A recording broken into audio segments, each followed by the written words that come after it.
Over the past couple of years, Capcom has proven time and time again that they just don't understand the fans that they have and the people who are buying their games. And now they have revealed that they have gone full woke, revealing their localization team alters video games for cultural adaptation, preserving context, and inclusive storytelling. I have a few things to show off, but before we get into the topic, if you enjoy the content I create, check out the links in the description, follow me on social media, and consider supporting through Patreon or through YouTube memberships. Now, over the past couple of years, and specifically the past 2 years, Capcom has been surrounded in controversy, and they can't seem to find themselves a way out of all of the messes they've made. Dragon's Dogma 2's microtransactions infuriated players. The awful Spy Family Your design in Street Fighter 6 got wrecked. They screwed over modders with their new anti-mod DRM, which led to massive review bombs on their back catalog. Then they claimed Japanese norms could hurt people as an excuse to censor games during localization, and they thought that this was something to promote, that people would look at this and take it positively because it all stems from a tweet. This is a That Park Place article. It says Japanese developer and publisher Capcom admitted that its localization team is altering video games for cultural adaptation, preserving context, and inclusive storytelling.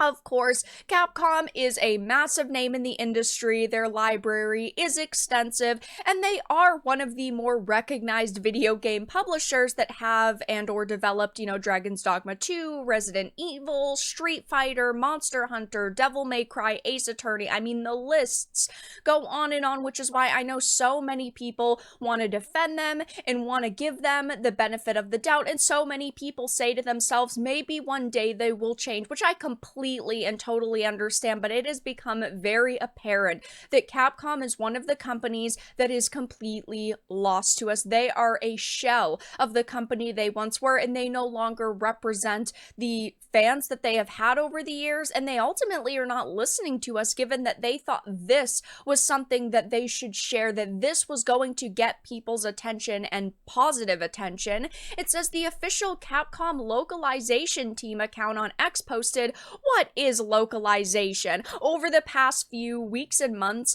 with discussions about localizers.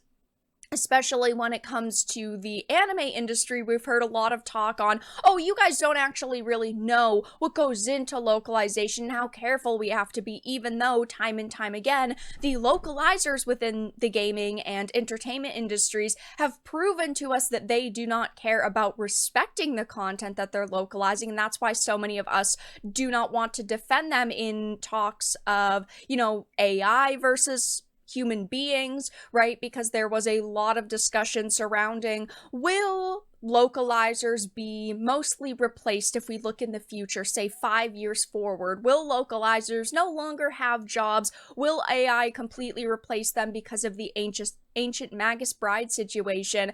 And well, I can't really say that I feel all that bad. Typically, I would say I want a human being doing high quality work rather than having, AI do it, but I just cannot defend these people, and I can't defend companies like Capcom who will defend these localizers tooth and nail. It says, what is localization? Embark on a global adventure through the lens of game localization. Beyond mere translation, we're diving into the art of cultural adaptation, preserving context, and inclusive storytelling. I think it's hilarious that they say that it is an art to disassemble somebody else's work and then retranslate it and recontextualize it. That is not an art, that is vandalism. It also goes on to say localization isn't just about translating words, it's about adapting the game for a global audience. Think cultural nuances, idioms, and regional flair. A good localization makes players feel right at home wherever in the world they are. Next, they stated, lost in translation? Nah, preserving the vibe is key. Jokes, references, and even gameplay elements need a little cultural remix. The problem with this is that over the years, this is what we have complained about, is them inserting, in a lot of instances, very cringe-worthy Western references, dialogue. Of course, then we get into, these individuals who fancy themselves as creatives when really they're just destroyers. They will put their own personal political agendas into the content they're working on. And then you even have situations where these people can't actually speak Japanese. They can't actually translate things. What they do is they have a rough translation, and then they basically just take it and completely rewrite, which is why so many of us hear localizers or localization and the red flags start to go up, because there's no way in hell you're going to get me to trust these people anymore. And they actually thought that this was going to go over well, that their team announced that it was fully embracing wokeness with cultural sensitivity changes in characters and inclusive language and representation, and they really thought that this was going to be some big positive post, and many people were going to be honestly praising them when there was no way that was ever going to happen. I mean, again, we've seen Capcom be surrounded in controversy, and one of them from just a few months ago I had to talk about was them claiming that Japanese norms could hurt people, and that was why they have so many localization teams and why they have so many people going through their content and making sure that when, it comes to the West, that it's culturally sensitive. Basically, they just have teams who censor their titles, and there are many companies that do this. Most notably, we have like Square Enix, who has an internal ethics department, and that now we have this epidemic of, sensitivity or narrative consultation companies who will skim through work.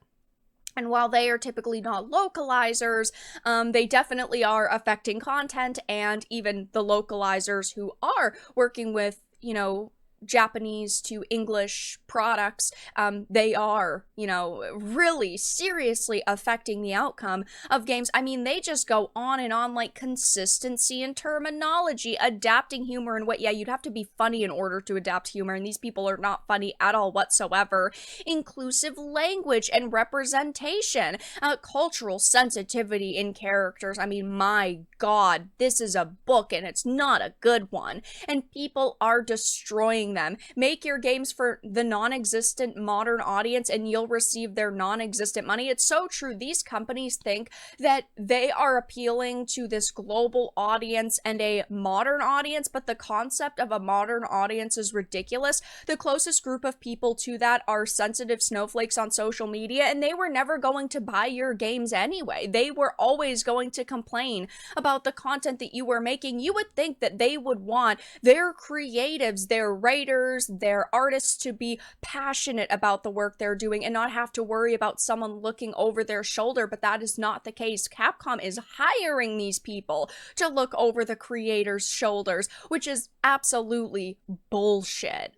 Scratch Point said, thanks for the confirmation that localization is just imposing Western values onto Japanese media. We have all been saying this for years at this point, and it's so sad to see it confirmed, because I would have loved for them to prove us wrong, for them to prove that that wasn't the case, that I sit here in these videos and that I'm completely wrong, and that their entertainment that they're putting out and that they're, translating for, the West in this case, wasn't affected, and they didn't have all these teams, looking over these creators' shoulders. I would love for that to be the case, but unfortunately it's not. Why do you think other people can't handle different cultures or go look up to nuanced words, phrases, customs, and foods? Why do you think others can't handle something different? It all comes back to appropriation, right? They think by being a big anime or manga fan or Japanese entertainment fan, you could be appropriating when really all we're doing is appreciating. They think by, using certain Japanese phrases, even if you do not speak the entire language, oh, you're appropriating, but that's not the case. We are appreciating other cultures, other groups, other, art styles, and that is what makes, so many people turn away from Western entertainment that has, politically forced narratives and agendas into them. and overall just not good content. And that's what's making so many people go and look at Japanese entertainment, Korean entertainment. We are appreciating these other regions, these other art forms, and that is why your games were successful, or so successful I should say, in the first place, because obviously Japanese audience is absolutely massive when it comes to video games and whatnot. But you have to be honest, without us in the West, Capcom would not be the household name that it really is today. It is so easy to not play their games, and they are only making it easier at this point. And as you can see, they are getting absolutely annihilated by gamers on social media, and I do not think that that is going to stop anytime soon. They claim to be wanting to bring legendary games to the world, but all they're really doing, all this localization team is really doing in the process, is mutilating the content that someone else came up with in order to appeal to modern audiences, which of course don't actually exist, and in the process they are turning away millions and millions of fans. But that's all that I really had to discuss in this video. Let everyone know your thoughts in the comments down below. If you enjoyed this, give it a like, and if you didn't, give it a dislike. I appreciate your support either way, but I will talk to you all again in the next video really soon.